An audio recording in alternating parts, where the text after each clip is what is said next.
Welcome to Your College Bound Kid, a podcast for parents, college counselors, students, and anyone who wants a weekly deep dive into the world of college admissions.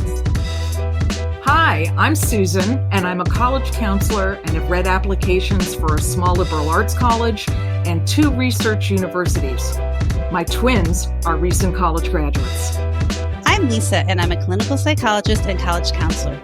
I have a daughter in college, a daughter in high school, and a son in middle school. After 30 years in Chicago, we recently moved to North Carolina. My name is Mark. I'm a college coach in Atlanta and the parent of 2 daughters. Karis, a graduate of Davidson College, and she is the founder of the Spanish tutoring company, SpanishHelpToday.com. And Joy is a wellness coach at Keenan Flagler Business School, University of North Carolina, Chapel Hill. And I'm so blessed to be able to work alongside both my beautiful daughters at School Match for You, a college counseling firm that I founded in 2010.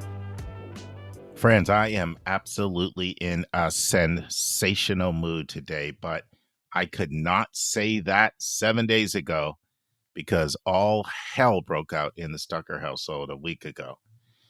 It started with Anitra thinking she's having a stroke. So we call emergency. And they get here, they do all the tests, and they say, no, you're not having a stroke. We can take you into emergency in the ambulance, but you're going to probably wait over there in the corner because we've tested all the vitals and there's no stroke. Well, Karis flies in right away from Raleigh. 6 or 8 hours later, she's having the same symptoms, vomiting, dizziness, can't even walk 15 feet. So we do call emergency again. Ambulance comes, goes in. Make a long story short, she has a UTI. Now, I'm so naive. I didn't even know a UTI could wipe you out like that. But since then, I've had multiple conversations with people like, oh, yeah, UTI, that's not a joke. And she also has some health issues already. So when you compound that, it absolutely wiped her out. Good news, she's back. Got her on the antibiotics. And, let's say she's fully restored, but she's out walking all over the place and just massive difference. Probably 80 to 90% back to her old self. But that was only half of it. Joy calls me. Now, you need to understand, Joy has been in Ghana, West Africa. Her best friend she met in college was from Florida, but she has Ghanaian roots and she married somebody from Ghana. So Joy's over there she's in the bridesmaid in the wedding. She actually took some time off, so she'd been there almost 2 weeks. She's like, Dad, I know this is a tough time in our family, but I have malaria, and it's the number 1 cause of death in West Africa. Back to back, I was feeling like Job in the Bible.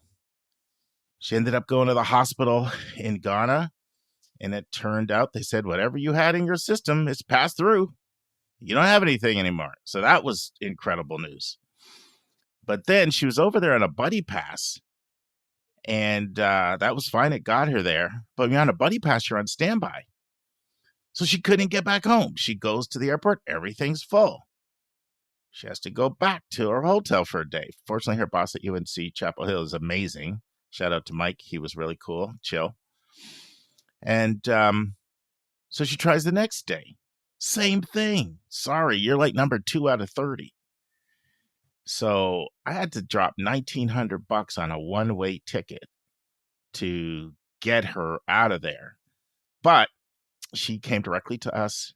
She's here actually now. She came directly to Atlanta, got to spend a few days with us. And as soon as I record this with you, I'm taking her to the airport to go back to Durham. But best $1,900 I ever spent, when you're looking at your wife and your daughter in the hospital. By the way, this episode goes live on my 35th anniversary. Hard to believe. Time really flies. 35 years. Got married August 11th, 1990 on a boat in Detroit, Michigan.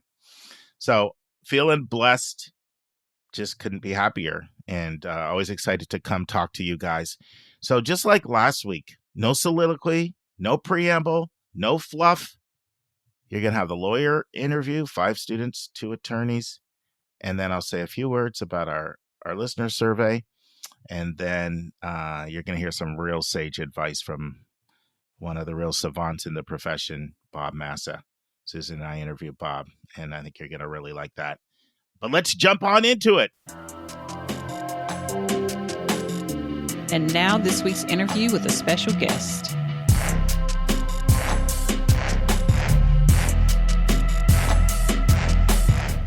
Friends, we continue with three aspiring lawyers who are rising seniors, Jack from New York, Martina from Pennsylvania, Sonia from North Carolina, asking questions to our two law school partners, John from New Jersey, who's a hiring partner for a big law firm, and Jeff from Seattle, who started his own public law firm.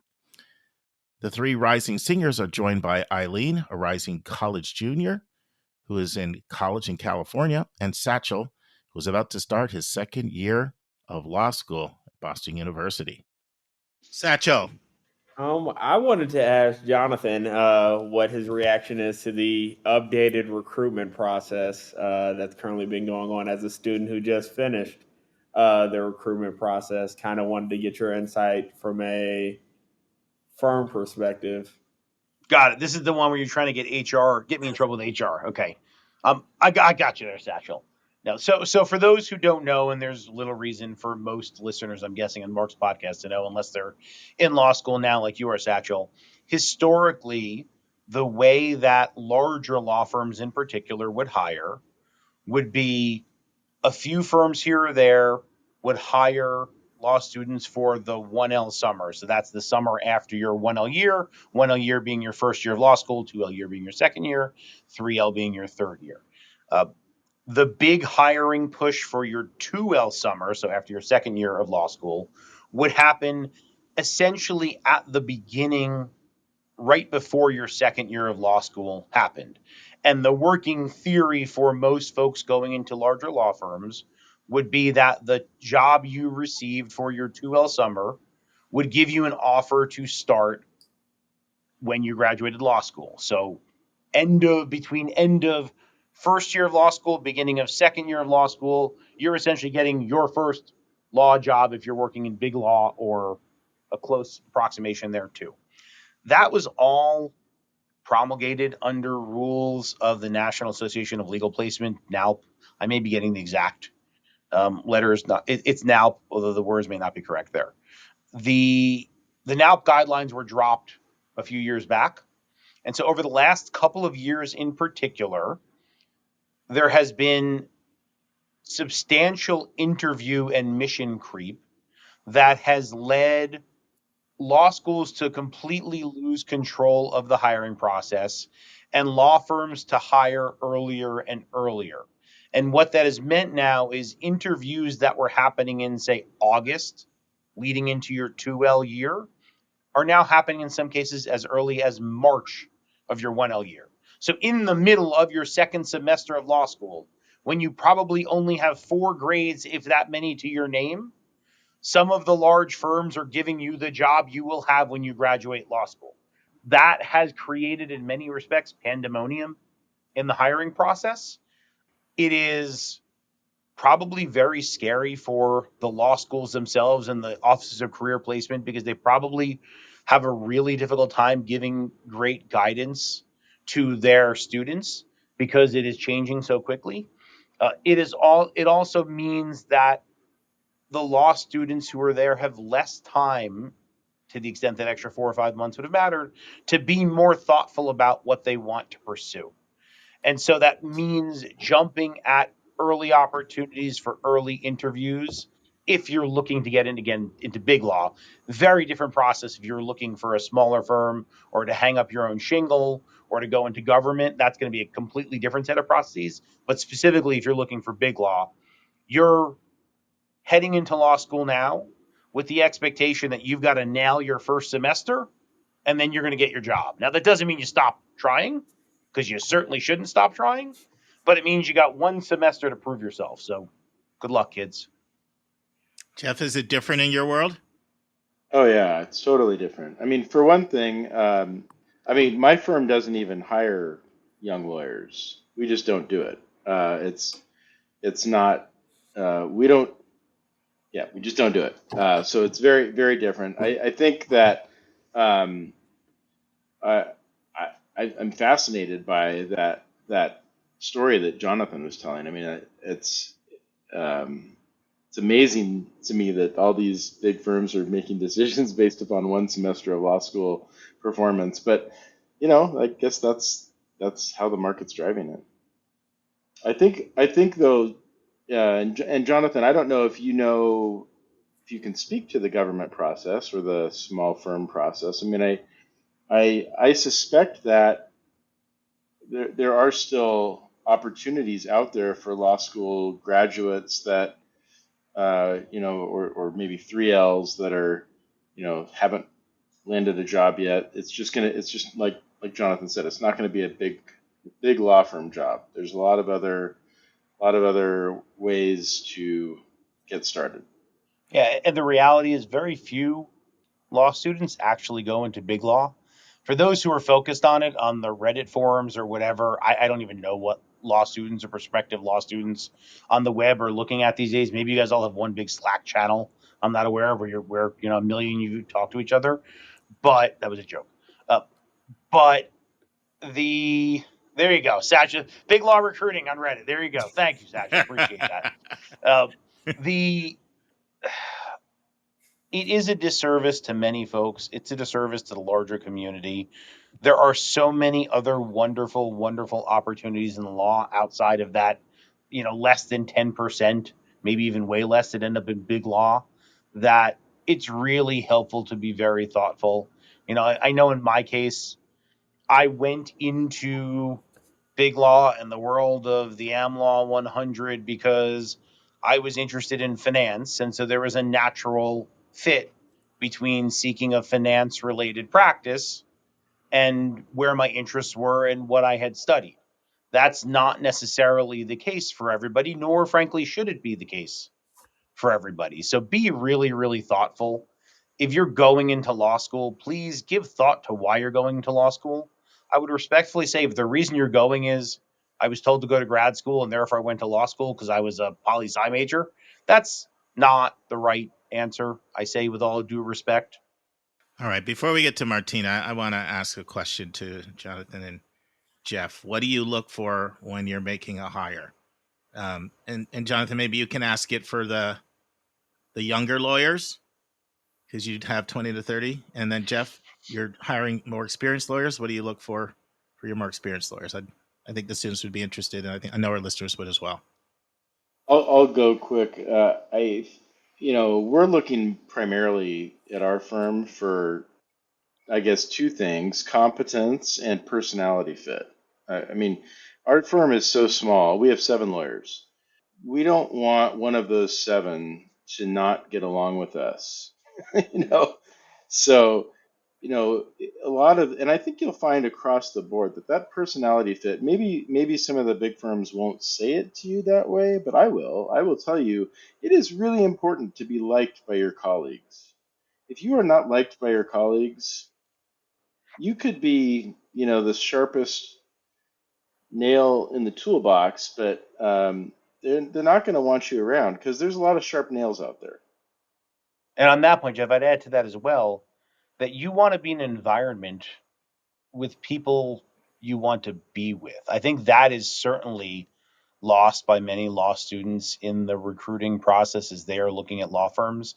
There is so much noise out there when it relates to firms that students who go to really good colleges and then go to really good law schools like Satchel, they've been trained in some respects to seek the validation of the stamp that says you're the best at X or you're the best at Y without necessarily thinking about, hey, is that really a good idea? Does that make sense?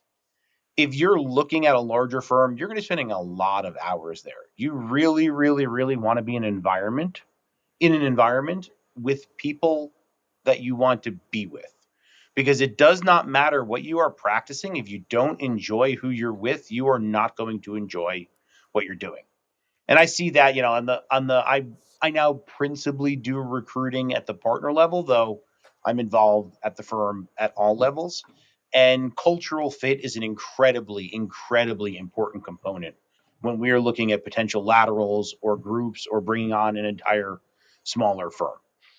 Now, as to entry level recruiting, We are looking at a whole bunch of things that aren't per se in a rubric, but they kind of shake out into a rubric. Intellectual ability is one, and that's evidenced by course of study in undergraduate, course of study in law school, what your grades are, of course. Those certainly matter.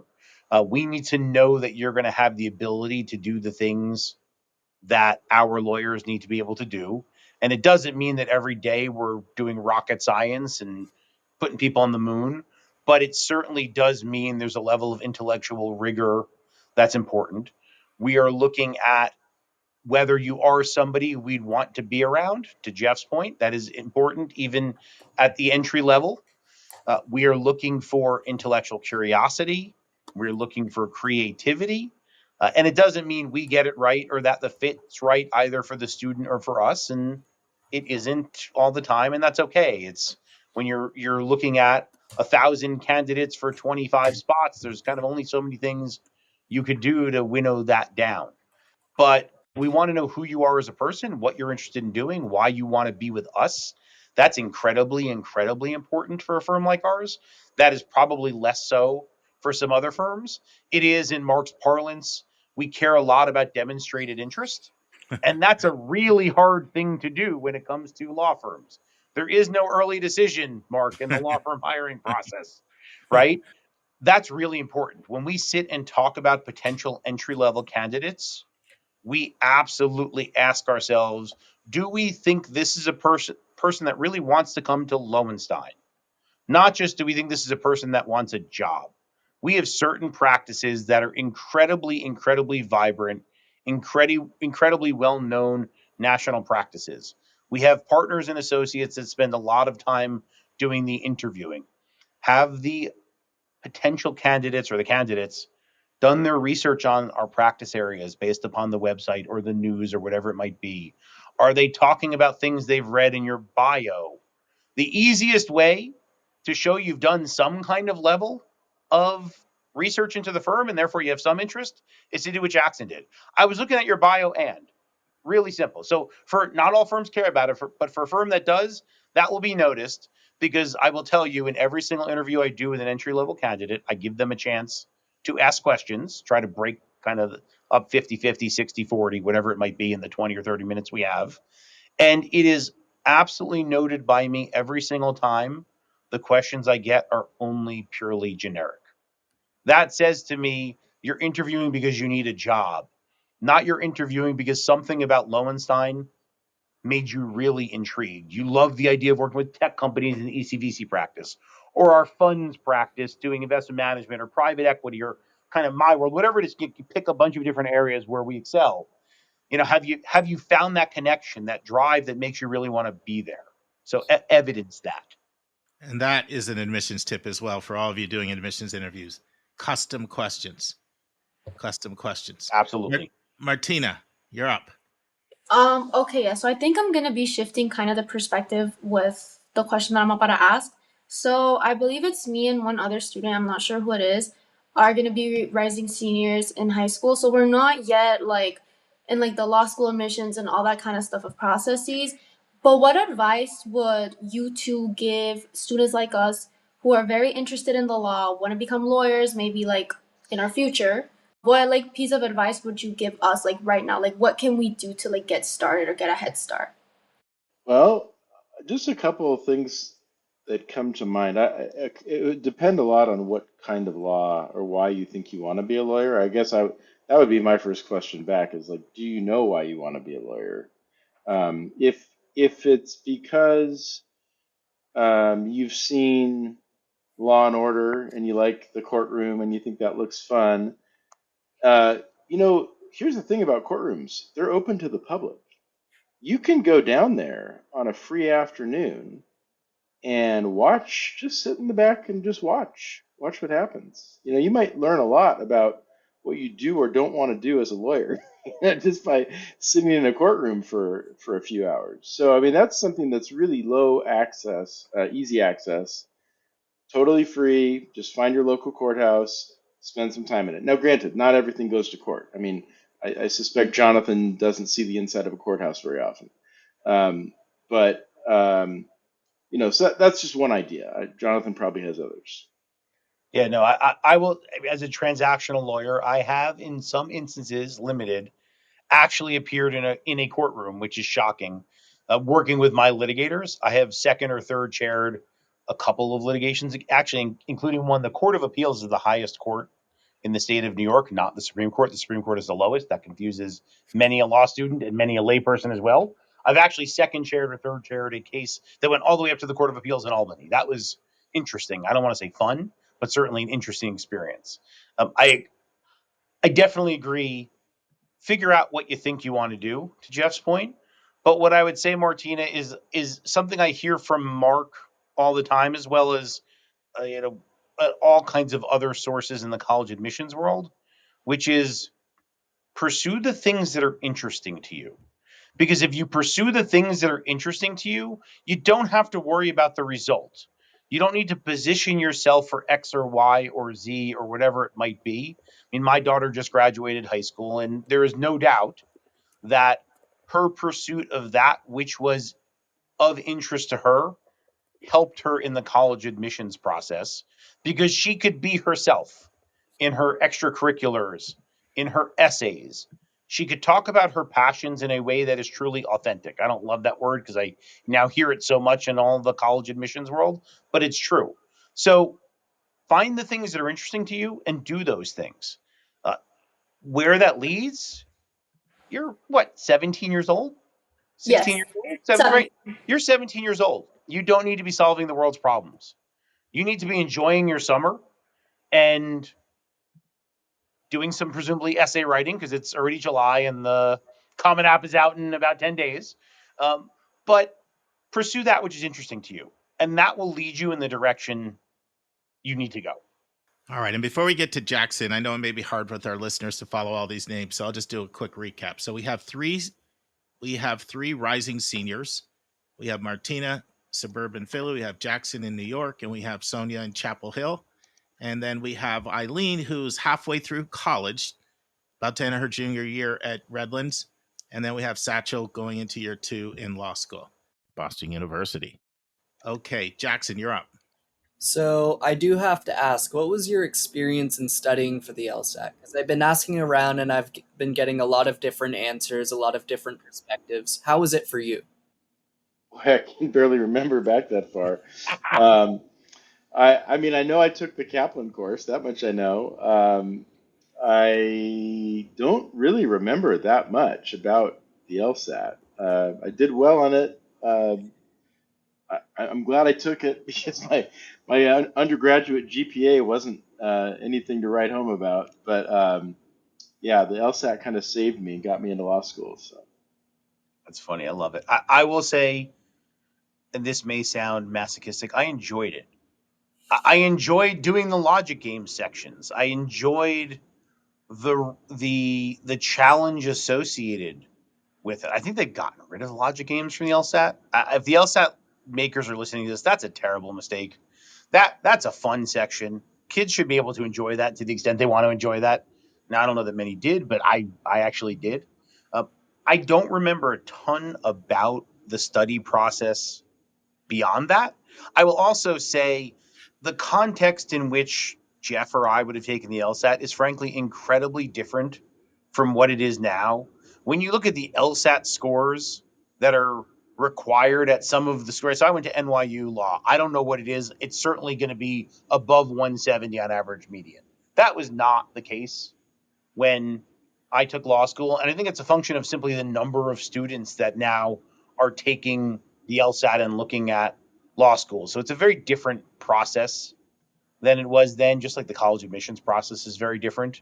But I will say, if you're not enjoying it, I'm not directing this to any of you individually, but if you're not enjoying it, then you should be questioning, what am I doing and why am I doing it? Because that's an important component of what you're going to be doing in law school. Friends, this concludes this part of our law school panel. Hope you join us next week for part 3. So friends, if you heard last Monday's episode, you know we launched a whole new listener survey.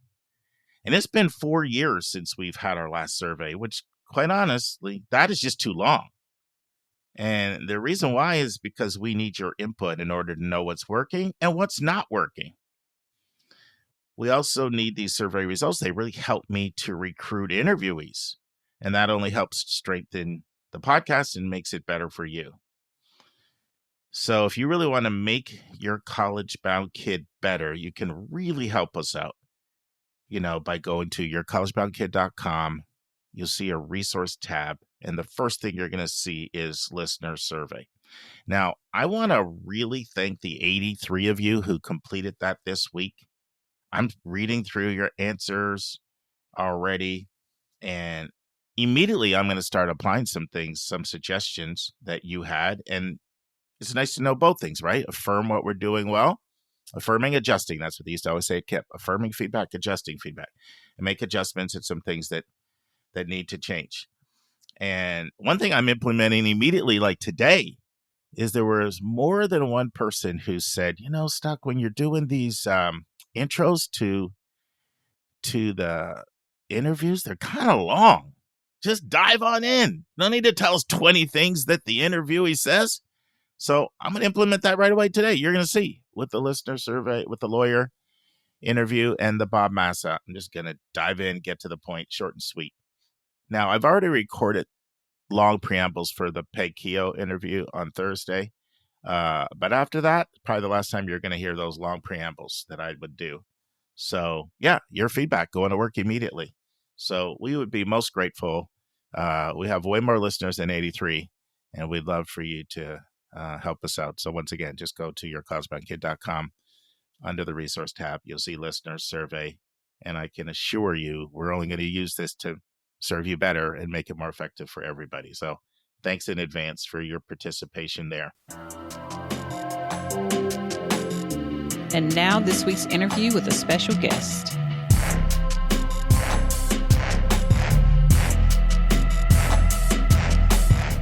Friends, Bob Massa is a giant in the profession with over 50 years of experience in admissions, enrollment management, and consulting to admission offices and presidents. And in this segment, Bob gives his sage advice for students about how to navigate the college admissions process. Listen and enjoy. I don't mean to put this into the same realm as politics, but it's kind of like, the Democrats spending a lot of time in Louisiana. Mm-hmm. Right. That's a good way of putting it, right? Not going to win the state. you're going to get votes there, but you're not going to win the state. Right. So why spend the time? Mm-hmm. And I'm talking about national elections now, not local. Right. So that it's kind of the same philosophy there. Yeah, there are going to be some students that you miss, but you're putting an enormous amount of resources into students who, because they've stopped following you, they're not interested. So get the message and cut them out and start working on the kids who are moving along. And if 2 or 3 of them that you've stopped communicating with all of a sudden start communicating, then go right back and get them in. So what should that's what we see not happening. That's not happening. So as college counselors, what should we be saying to kids who are assaulted by colleges in which they're not interested and are never going to become interested, but they continue to receive all the marketing information? I tell them to actively unsubscribe from. I think that's great advice. Most kids won't. Right. They'll just complain about it. But I think actively unsubscribing is, it's good for the college when students take that action. And at least it's an action. It's not being that passive. Right. This is happening to me. I'm the victim of this marketing. I think it's so important to tell to teenagers to own it and to be an active manager of their process instead of developing a victim mentality. Because if we can do that at the marketing stage, then that's a mindset. It's a growth mindset that we can help them develop throughout the admission process. Right. Totally agree. As you know, Bob, there are a lot of companies, third-party companies out there that help colleges with this, right? And producing affinity scores and even predicting this kid has a 67% chance of coming and this kid has a 4%. And some people are using their own in-house, data science people.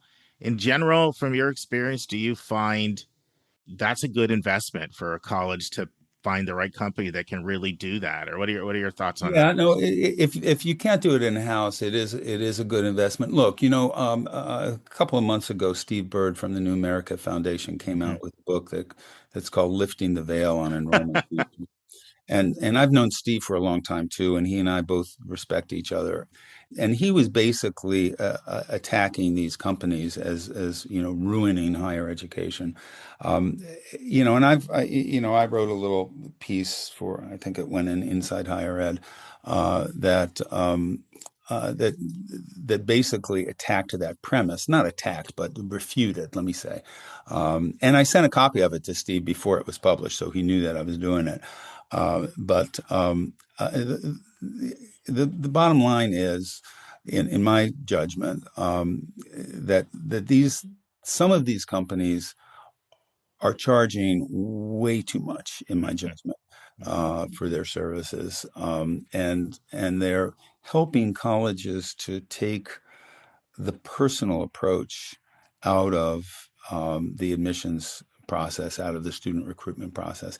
That said, let's let's be honest. The number of applications that students are filing these days compared to what it was when Susan and I were children in this profession is just enormous. And the Common Application is partially responsible for that, but just the notion that it's so competitive to get into college, which, as you both know, is not true. I mean, it's true to for the most selective schools in the country, but many schools admit over half of the applicants, and they're good schools. But as a result of all of that, I think what's happened is that some schools have gotten away from this personal approach in the admissions process, and that's unfortunate because the bottom line is you're talking about kids' lives here. Yeah. You're also talking about the sustainability of the institution, and in these days, as you both know, and as I'm sure your listeners know, many colleges and universities face existential threats, not only from the federal government and what they're doing, but the demographic shifts and the fact that there are not only fewer students graduating from high school from this coming year on, but a lower percentage of them actually pursuing a 4-year degree. So there's a lot of pressures on institutions, and these firms help them cope with that. But I hope that we never lose sight of our real purpose here, and that is to facilitate the transition between high school and college for some students who not only deserve to be there, but really want to be there. Absolutely. One of the big threats I see to high school students choosing colleges is this pre-professional pressure that kids feel under. It's they feel like they have to have charted out their entire undergraduate, graduate, and professional pathway when they are juniors in high school in order to identify colleges that are going to give them the appropriate education and career pathing, career direction. And this is not kids wanting to major in English, history, foreign language, philosophy, and the arts. These are kids that are aiming exclusively really for the professional areas of business engineering, to a certain extent, journalism and communications.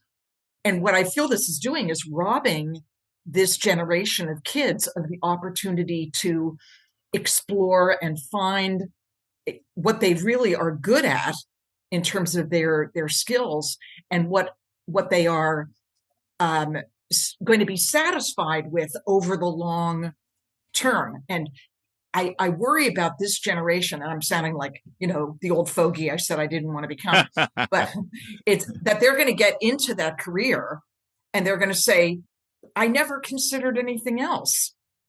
But yeah, it's the liberal arts colleges and the colleges, as well as the liberal arts divisions of study at larger universities, that are the most threatened right now. And, you look at what happened at, the University of Indiana in Bloomington, with the enormous number of cuts to the liberal arts majors, and whole colleges caving that don't have professional programs. So, I think the outcome of this is 20 years or 15, 20 years down the line, when we may have a generation of people in the workforce who are really disenchanted with the lack of breadth and depth in their educational backgrounds. It's funny that you mentioned that, because I believe it was yesterday in the daily newsletter that we all get from the Chronicle of Higher Education. There was an article about, it was an opinion piece, but it was an article about how artificial intelligence is actually going to create a resurgence in the interest in the humanities. And the reason for that, the author said, was that AI will handle better than humans. I forget the percentage, so I'm making this part up, but like 95% of the coding can be done by artificial intelligence. So, computer science majors, for example, and even business majors are going to see a decrease in demand. And the humanities, where critical thinking skills are honed, where the relationship between different areas of knowledge are emphasized, that interdisciplinarity, if you will, will increase in demand. Now, whether that happens or not, I don't know, but it was an interesting take on how AI may in fact create a demand for more humanists.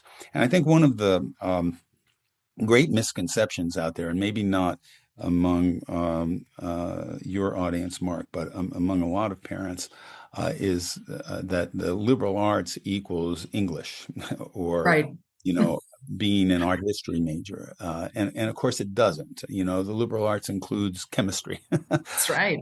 Doesn't include chemical engineering, but includes chemistry. It includes economics. Doesn't include business, but economics are part of the liberal arts. So it's liberal in this sense has nothing to do with politics. Of course. It's just a way of thinking, opening your mind, liberating your mind, so to speak.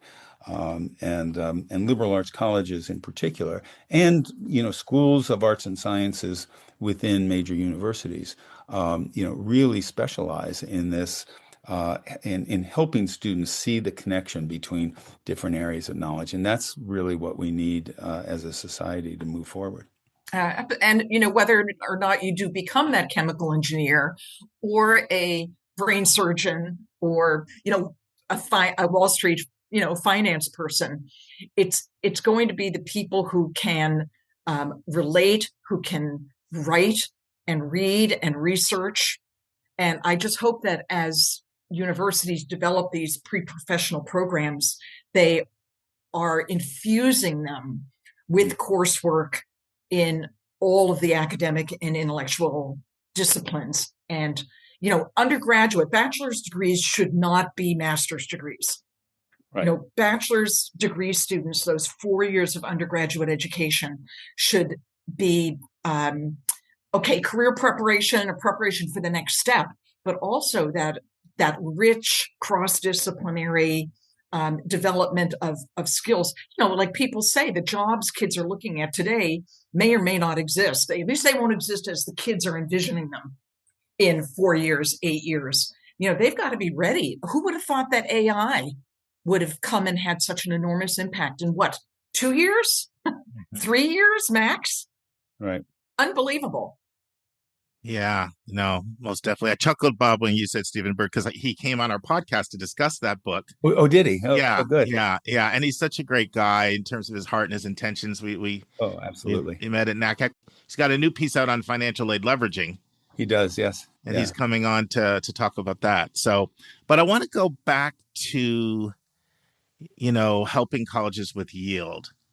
And I can say this because it was said publicly. So I recently interviewed Greg Zeiser, who you may know. He's been at Elon for 36 years. He's their VP, Vice President of Enrollment Management. And I asked him this question. I said, because we talked about demonstrated interest. We're talking about demonstrated interest. And I said, so there could be a lot of great reasons for demonstrated interest, right? I said, one could be you want to identify zealots that will come on and be the cheerleaders and help the esprit de corps of the campus. I said another reason could be just ensuring the right heads in beds. It's hard to get that number right? Can't over enroll. Where do you house them? Under enroll. You don't meet the budget.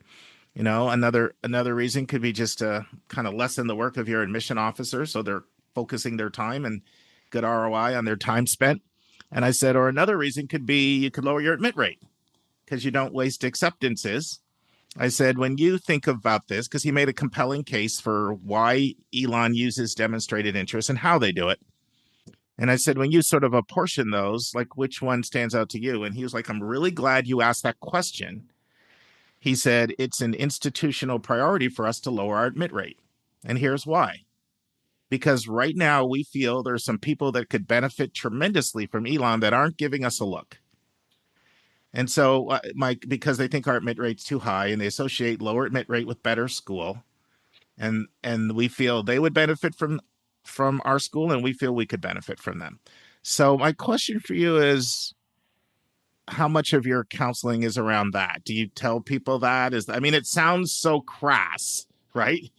Yeah, but it sounds so crass, but yet at the same time, it can be done with a noble intention. But what are your thoughts on that? Is that something that creeps into your guidance or not?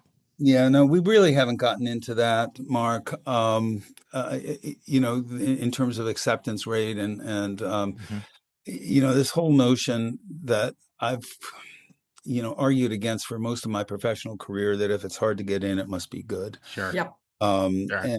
And there are plenty. I said this before. There are plenty of schools out there with a high admit rate that are just have excellent faculty, great programs, and are going to provide a wonderful education to the students who enroll there. And yet, there's always this, well, if the admit rate isn't below 10%, I don't want to go there. And it's just it's an unfortunate mindset. It's really tough to change though, Bob. Like we can talk about that till we're black and blue in the face. And when Greg said, he said, listen, we've ranged from 78 to 49. I don't think we'll probably ever get back to 49 with the demographic cliff, but I think in the 50s, there's some people that I think will look at us that aren't. So there's that 10% crowd, but then there's some others that say, I really don't want to be at 80 either.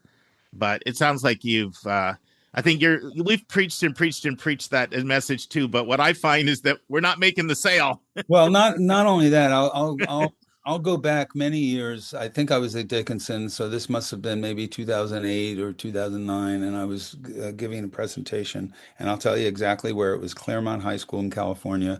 It was a sort of small lecture hall. It was mostly parents. And I was, harping on this notion that study after study has shown no relationship at all between the quality of undergraduate teaching and selectivity. And I harped on that for parents who were there and, were trying to get their kids into Stanford, which is a great school. But it's not the only great school. And after the program, a father came up to me and he said, listen, I've got a question for you. This was in, I think, late October. He said, my daughter is looking at Stanford and Yale. And let me just say that my memory is a little fuzzy about the numbers, so I'm just illustrating here. But it was Stanford and Yale, and she's trying to decide which one to go early. Now, at Stanford, they admitted 18% of the early applicants, and Yale admitted 16%. So I'm thinking it's probably better for her to go first. It's like, haven't you heard what I said? Wow. Wow. It shows the absurdity. Yeah. And then I'll just my son had the benefit of a father in the biz, and so he only applied to 2 schools. Bucknell and Lafayette, and I knew that he would get into both of them, but because he had really strong SAT scores and he had good, really solid grades, and of course I knew the deans of admission, so that Not that that would possibly be an no, influence. but it's funny because he was looking at liberal arts colleges, and again this was in the early 2000s, and there were some really great schools, particularly in the Philadelphia area, that I kind of wanted him to look at. And he decided that he didn't want to apply to those institutions that had a very low acceptance rate, not because he was concerned that he might not get in, but he didn't want to kind of be at the, in the bottom half of the class, so to speak. Oh, And he said, I want to be solidly in the middle. And I didn't put those thoughts in his mind. huh. So I wish that more kids would kind of think that way rather than looking at the window sticker and saying this is where I want to be. Wow, that's really interesting. Yeah. Don't you think though, Bob, that and I understand where your son was coming from. I've worked with kids forever who have kind of tried to phrase it that way, and I try and bend their perception a little bit to the to the academic culture of the school. Sure. So you might look at a couple of colleges that have different average, median SATs or GPA or whatever it is you can find on the common data set. But it's really the academic culture of those schools. I love using Swarthmore College and Haverford College as an example, because you've got two schools that are kind of equally magnificent in terms of their teaching and their resources and their, endowment. Well, we can't compare anybody to Swarthmore's endowment, but it's the academic climate of the school. Schools are radically different, and students, in terms of thinking about their own success, their own happiness and ability to thrive in an environment, are better served looking at that the academic climate than they are the scores. But these are things kids don't necessarily think about that, we need to educate them about. But yeah, no, I agree completely, and I didn't push him on that because I had and still have a great deal of respect for the two schools that he ultimately sure. went to. And he could have been happy at either place. He chose Lafayette, but he could have been happy at Bucknell as well. Friends, this concludes this segment of my interview with Susan with Bob Massa, but he's back next week, so I hope you'll join us. On Thursday's episode, Vince Garcia joins me to discuss Stanford's decision to embrace legacy admissions and to reject the law in California that prohibits legacy admission for public or private institutions. Vince and I will discuss that. Then Peg Keogh is back for part 3 of 5, and we're doing a deep dive on the FAFSA and the CSS profile because they open up October 1st, and you need to be well armed and equipped to properly fill out those forms. And then I got a brand new spotlight. It's with Dr. Raymond Blakely, the Assistant Vice Provost for Admissions at UT Austin. And friends, I was thinking about this. In fact, I said this the other day in a meeting I was in with a client. So depending who you listen to, you're going to hear there's anywhere from 2,200 to 2,275 four-year accredited bachelor granting not-for-profit institutions in this country. Do we really believe only 1% of them are any good? Are there really only 22 schools that are any good? Do you think maybe 5% of them would be good? That'd be 110 schools. Do you think maybe 10% of them are good? That'd be 220 schools. You think maybe 15% of them are good? 330 schools. Maybe 20%? 1 out of 5 is good? 440 schools. You know what? If you can have the mindset of at least 20% of schools are really good in this country, and if my kid goes to any one of them, I'm sure they'll be fine, it's really going to decrease your stress as they go through this college process. Because remember, it's not where you go. It's not where you go. It's not where you go. It's what you do when you get there. It's what you do when you get out of there. That is what will determine your career success. See you on Thursday, friends. And that's our show. A big thank you to you, our listeners, for tuning in this week. If you find this podcast helpful, please follow us and you will get every single episode as soon as they are released. If you want to support our podcast, you can click the share button and send it to your friends and acquaintances. You can say positive things about your college-bound kid on your social media feed. And you can help us stay commercial-free and pay our staff by donating on the yourcollegeboundkid.website. You can write a review for us on Apple or Spotify.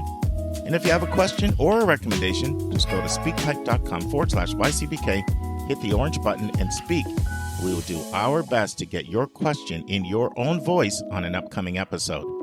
I am the producer of the podcast, and I live in Metro Atlanta. We have a fantastic team that has over 200 years of admissions and counseling experience. Shout out to our co-hosts, Dr. Lisa Ruff in North Carolina, Susan Tree in Pennsylvania, Vince Garcia in California, Julia Esquivel in Massachusetts, Linda Depker in Missouri, Andy Strickler, the Chief Enrollment Officer at Connecticut College, New London, Connecticut, Hillary Dickman, an Admission Officer at Colorado College in Colorado Springs, and our International Admissions Expert, Kevin Newton in Dallas, Texas. Our sensational sound engineer is Nemanja Motvich.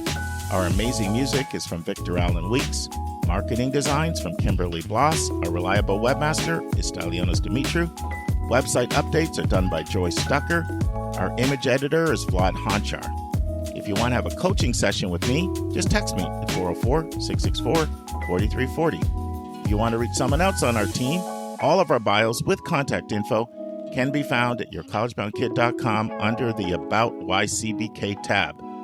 If you want to get our free monthly YCBK newsletter, YCBK Plus, it is also under the About YCBK tab. If you want to see our recommended books and websites, they are on our website under the Resources tab. While you're on our website, check out our hundreds of interviews in their entirety. Check out our college spotlights, our blog, and our upcoming events. We think of you as our listening family, and we look forward to meeting with you every single Monday and every single Thursday.